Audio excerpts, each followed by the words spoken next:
이 시간은 지난 시간에 에릭슨의 심리사회이론에서 하지 못했던 마지막 생산성 대 침체성에 대한 부분을 얘기하고요. 그 다음에 융의 분석심리이론을 생각해 볼 수 있도록 하겠습니다. 에릭슨이 얘기한 그 생산성 대 침체성, 이건 40세에서 65세 사이에 아마 그 성인이 경험하는 그런 심리사회적 위기다라고 볼 수가 있습니다. 가정적으로는 자녀를 낳아서 교육하고 또 사회적 전통을 전수시키고 가치관을 전달하는 그런 부모로서의 역할이 바로 생산성을 획득하게 된다고 볼 수가 있죠. 사회적으로는 직장에서 다음 세대를 지도하고 양성하는 데 관심과 노력을 기울이고 하나의 그 당위적인 그런 창의적인 그 학문적 성취라든가 기술적 또 예술적 업적 이런 걸 통해서 하나의 생산성을 획득하게 되는데요. 이 자신의 자녀가 또 없는 경우에는 다음 세대를 위한 사회적 봉사를 통해서 생산성을 또 획득하기도 합니다. 그래서 이 생산성을 제대로 획득 못하면 다음 세대에 대한 관심이나 배려를 하지 않고 자기 자신의 신체적, 물질적 측면에만 치중하게 돼서 타인에 대한 관대함이 결여되고 침체성에 빠질 수 있게 되는 거죠. 그래서 이러한 사람들은 자기 탐닉을 위한 것을 제외하고는 누구에게도 무엇에 대해서도 관여하지 않는 사람들이다라고 볼 수가 있습니다. 즉 그들은 생산적으로 사회의 일원으로서 기능을 하지 못하고 자신의 욕구를 만족시키기 위해 살고 또 인간관계가 거의 없다고 볼 수가 있습니다. 또 생산성 대 침체성의 갈등이 성공적으로 해결되면 심리사회적 능력 또는 덕성인 바로 인내가 나타난다는 거죠. 이러한 그 배려는 심리적인 무관심의 반대 개념으로서 다른 사람을 위해서 마음을 쓰고 돌보는 것이고 누군가 문제가 있다는 느낌으로부터 비롯된다고 볼 수가 있습니다. 또 그 다음에 노년기가 이제 마지막인데요. 노년기는 바로 통합성 대 절망감의 어떤 심리 사회적 위기를 생각할 수가 있습니다. 노년기는 지금까지 자신이 살아온 삶을 돌아보는 시기라고 볼 수가 있죠. 그래서 자신의 생애를 돌아보면서 내 생애가 정말 보람 있었고 가치가 있었다는 것을 인식하고 또 오랜 삶을 통해 노련한 지혜를 획득하게 된다는 거죠. 그렇게 되면 말 그대로 그런 통합성을 갖게 된다는 겁니다. 통합성은 모든 관점에서 자신의 인생을 노력해보고 또 겸허하게 그렇지만 확고하게 나는 만족스럽다라고 확신하는 그런 능력에서 생기는 거죠. 그렇지만 노년기에 직업에서 은퇴한 후 신체적 경제적 무력감을 느낀다든가 지금까지 살아온 인생이 무의미하고 가치 없다고 생각하고 후회와 회한에 빠진다면 절망감을 느끼게 되어 있습니다. 그래서 이 절망감과 죽음에 대한 공포를 느끼는 노인들은 성취감을 이루지 못한 바로 지금까지 인생을 다른 방향으로 바꾸기에는 시간이 너무 짧다라는 것을 인식해서 그 초조해지기 시작을 합니다. 그래서 희망이 없고 고독에 찬 노인들은 비참한 절망감에서 인생을 끝내게 되는 것을 볼 수가 있죠. 그래서 이 통합성 대 절망감의 갈등이 성공적으로 해결되면 말 그대로 심리 사회적 능력 또는 그 덕성인 지혜를 갖게 되는 거죠. 이러한 지혜는 죽음에 직면하는 인생에 초연하되 이에 대해서 아주 적극적인 관심을 갖는 겁니다. 그러나 이러한 위기가 적절하게 해결되지 못하면 우울증이라든가 피해 망상 등을 초래할 수 있다, 이렇게 볼 수가 있죠. 이번 시간에 이제 이어서 우리가 그 융의 분석 심리 이론에 대해서 한번 생각해 볼 수 있도록 하죠. 그러니까 융은 정신의학이 아직 그 걸음마 단계에 있었을 때입니다. 그때만 하더라도 유럽에서는 상당히 그 심리학과 거리가 먼 그런 영적인 것, 신령한 것, 이런 것에 많이 매료가 될 때이죠. 그때 이제 상당히 그 센세이션을 일으켰던 게 찰스 다윈의 진화론이 나왔고요. 프로이드의 어떤 그 쉽게 해서 무의식에 대한 부분, 이런 부분들이 상당히 많이 유럽을 휩쓸었던 부분입니다. 그러다 보니까 이 융 자체도 개신교 목사의 장남으로 이제 태어납니다. 그런 가운데서 융의 가족은 상당히 교회와 굉장히 많은 관계가 있습니다. 그래서 삼촌 중 8명이 목사가 되고요. 융의 어머니도 이제 독실한 신앙이었지만 그 신앙인이면서도 또 어떤 그 외가가 영혼 세계와 접촉을 믿고 있는 조금 그 어머니의 신앙이 좀 복잡했습니다. 그런 분들이. 그래서 특히 융의 부모는 서로가 다른 성격과 신앙으로 결혼 생활이 쉽지 않았죠. 근데 융은 나름대로 어떤 내적인 성격을 가지고서 혼자 지내는 시간이 많고 이제 초자연적인 환상에 많이 어렸을 때부터 빠져 있었다고 그래요. 그래서 동급생들보다 지적인 면에서는 많이 앞서 있었고요. 아이들은 융을 갖다 굉장히 희귀하게 생각을 했다고 합니다. 그래서 원래 그 정신분열증의 연구로 유명한 브레우어 의사 밑에서 일을 했고요. 나중에 프로이드의 꿈의 분석이라는 책을 읽고서 그 프로이드와 굉장히 가깝게 지냅니다. 그래서 결국은 가깝게 지내다가 나중에 프로이드와 또 결별되는 이런 부분도 이제 겪게 되는 게 융이죠. 근데 융 같은 경우는 몇 가지 그 주요 개념을 얘기했습니다. 특히 자아라든가 페르소나라든가 음영이라든가 애니마와 애니무스 이런 여러 가지 부분들을 얘기를 했는데요. 이런 부분에 대해서 한번 얘기를 나눠볼 수 있도록 하겠습니다. 그 융의 정신 발달의 목표는 자아 실현에 있다, 이렇게 얘기하고요. 인간의 행동이라는 것은 바로 개인적인 것과 종족의 역사, 그리고 목적, 욕망, 또 소망에 따라서 좌우되는 것이다. 그래서 융이 얘기한 것 중에 중요한 것은 우리가 그 실제했던 과거의 가능성을 지닌 미래가 현재의 행동을 이끌어간다, 이런 얘기를 했습니다. 그래서 인간의 성격을 완전히 이해하려면 현재는 과거에 의해서 결정될 뿐 아니라 미래에 의해서도 결정된다는 하나의 두 가지의 어떤 그 통합적 관점, 이게 상당히 중요하다, 이렇게 얘기를 했어요. 그래서 융의 성격 발달은 의식과 무의식이 서로 교류하고 적절히 조화를 이루는 것으로 보았고요. 인간의 성격 발달에서 상당히 중년기에 그 중요성을 굉장히 강조를 했습니다. 그러면 융이 얘기하고 있는 자아는 뭐냐? 의식의 한 부분이죠.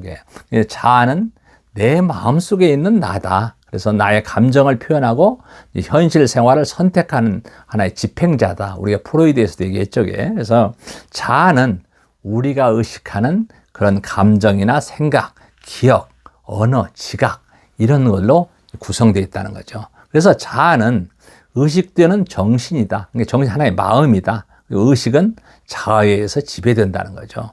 이 자아는 비록 그 정신 전체 속에서는 작은 부분을 차지하고 있지만은 의식에 이르는 문직이다. 그래서 자아는 대단히 중요한 역할을 하고 있다는 거죠. 그래서 인간은 자아를 통해서 자신을 외부에 표현하고 외부 현실을 인식하게 된다는 거죠. 오늘날 어떻게 보면 자기와 어제의 자기와 같은 인간이라고 느끼는 것이 바로 이 자아의 덕분이다라고 얘기를 하고 있습니다. 그래서 특히 이제 이 자아는 이 의식의 개성화 과정에서 형성된다, 이렇게 얘기하고 있는데요. 이 개성화라는 것은 개인의 의식이 독특하게 발전하는 것을 의미한다고 볼 수가 있습니다. 그리고 개성화 과정은 성격 구조 여러 체계와 관계에서 보완하기도 하고 대립도 하고 통합도 하는 과정에서 발달한다, 이렇게 얘기합니다. 그리고 또 이 융이 얘기한 페르소나라는 부분이 있죠. 페르소나는 하나의 가면이다라고 볼 수가 있죠. 그래서 페르소나는 자아의 가면이고 밖으로 나타나는 어떤 개인의 이미지다, 이렇게 볼 수가 있습니다. 그래서 가면, 즉 배우의 얼굴이다라는 뜻으로 이 라틴어의 페르소나죠. 그래서 자아가 사회로부터 자신의 진짜 본성을 숨기기 위해 만들어낸 가면 혹은 이 탈과 같은 것이다, 이게 그렇게 얘기하고 있습니다. 그래서 페르소나는 개인의 공개적인 그런 얼굴이기도 하고 의도적이고 무의식적으로 만들어지는 거라는 거죠. 이 가면은 우리가 다른 사람들과의 관계에서 늘 사용하는 것으로서 가면의 모양을 우리가 속한 사회, 또 부모와 스승, 또 또래 집단 등이 요구하는 기대치에 따라서 달라진다는 거죠. 우리가 학교 가면 학교 선생님이고, 집에 가면 또 부모님이고, 뭐 각기 달라지게. 인간은 이 페르소나를 통해서 다른 사람들과 관계하면서 말 그대로 좋은 인상을 준다든가 자신을 은폐시키기도 한다는 거죠.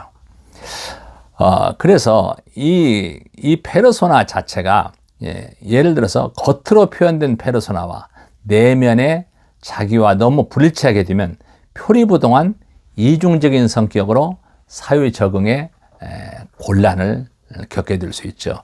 페르소나는 우리가 사회 속에서 정상적으로 기능하기 위해서 필요하고 인간의 상처받기 쉬운 어떤 특정한 직업에 적응하기 위해서도 필요하다는 거죠. 그래서 인간이 일상생활에서 항상 페르소나를 가지고 살아간다면 자신이 맡은 역할에 지나지 않게 되고 진정한 그런 자아를 잃어버리게 될 수 있으므로 적절한 형태의 페르소나가 유지되는 것이 굉장히 정신 건강에 도움이 된다, 이렇게 볼 수가 있습니다. 그 다음에 이제 섀도우라고 하죠. 그 음영, 이 그림자라고도 하기도 하고 인간의 어떤 본능, 프로이드의 어떤 이드와 비슷하다고 볼 수가 있죠.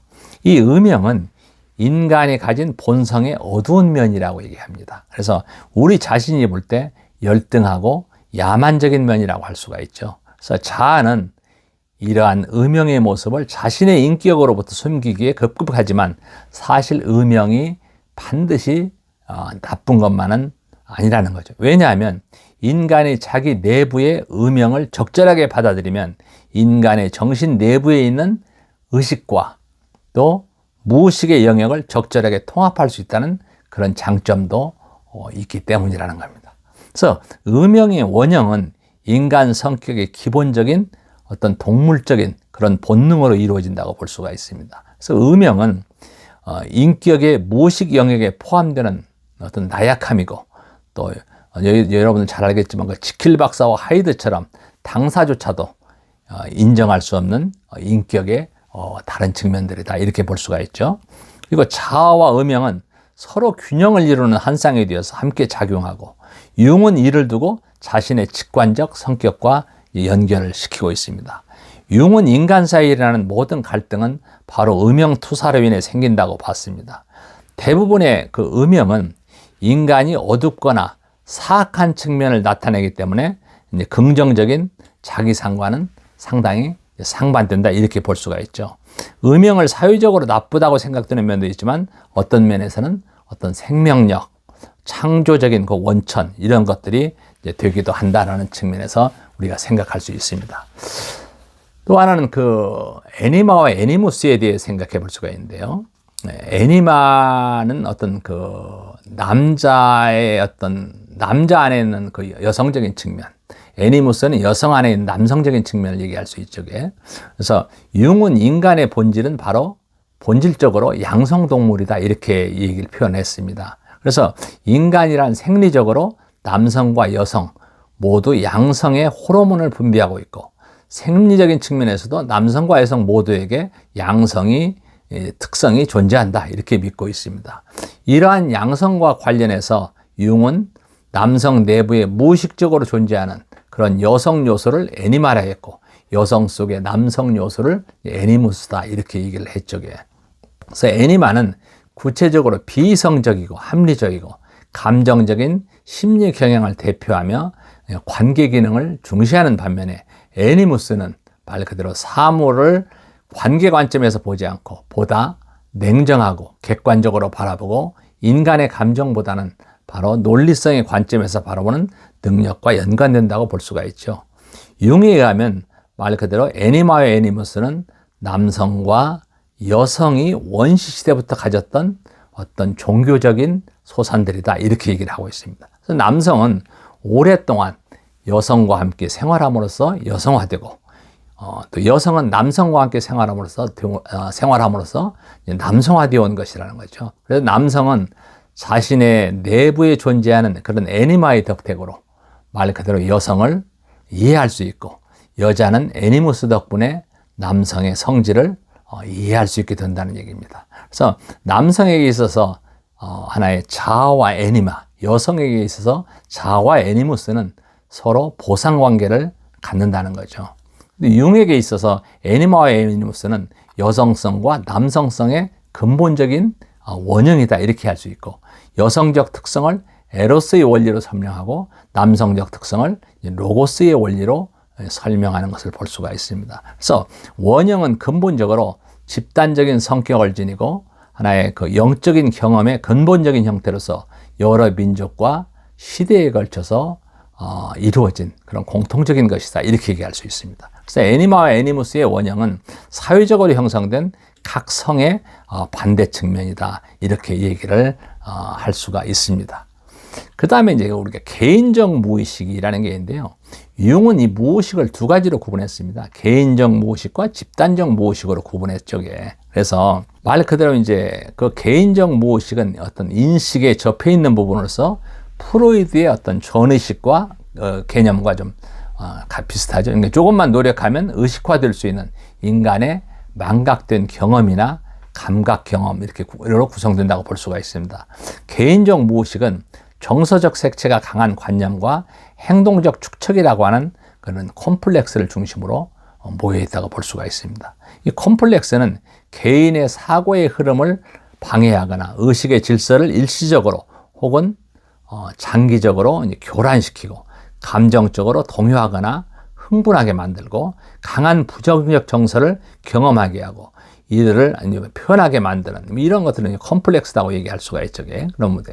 그래서 특히 이제 그 융은 컴플렉스가 반드시 개인의 적응에 방해가 되는 것이 아니라고 얘기를 하고 있습니다. 컴플렉스는 뛰어난 업적을 쌓는 데 있어 불가결한 영감과 충동의 원인이 될 수 있다 이렇게 생각을 하고 있는 거죠. 그런 문제. 그래서 이 컴플렉스 자체를 얘기하면서 이 강한 호기심을 느끼고 뭔가 지속적인 연구를 진행한 결과 또 하나의 정신 수준 이런 것들을 발견하게 되는데 이런 것들이 아마 또 집단 무의식이다 이렇게 얘기를 하고 있습니다. 그래서 이 무의식을 개인 무의식과 이제 집단 무의식으로 얘기를 하고 있는데 이 집단 무의식은 이 분석 심리론의 가장 독창적이고 핵심적인 개념이다 이렇게 얘기할 수 있습니다.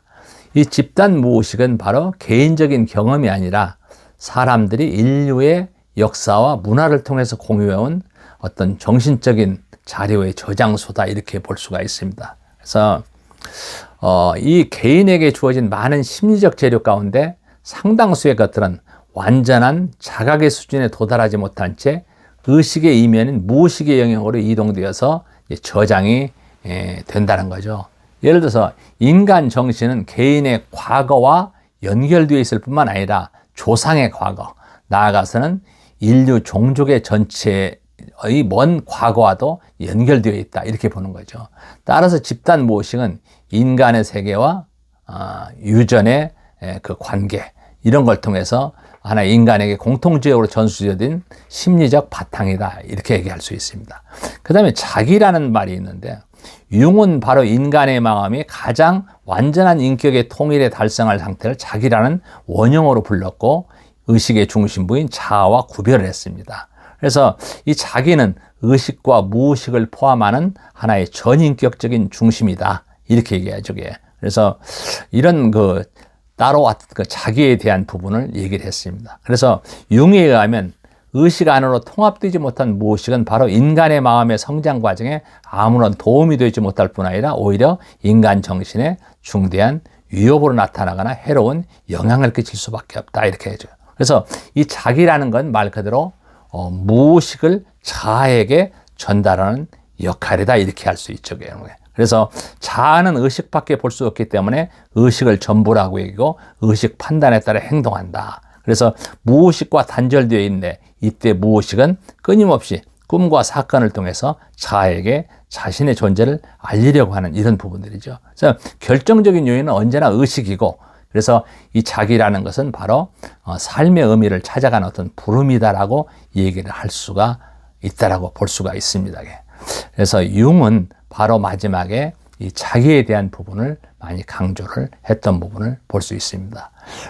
이상으로 2차 시 강의를 마칠 수 있도록 하겠습니다.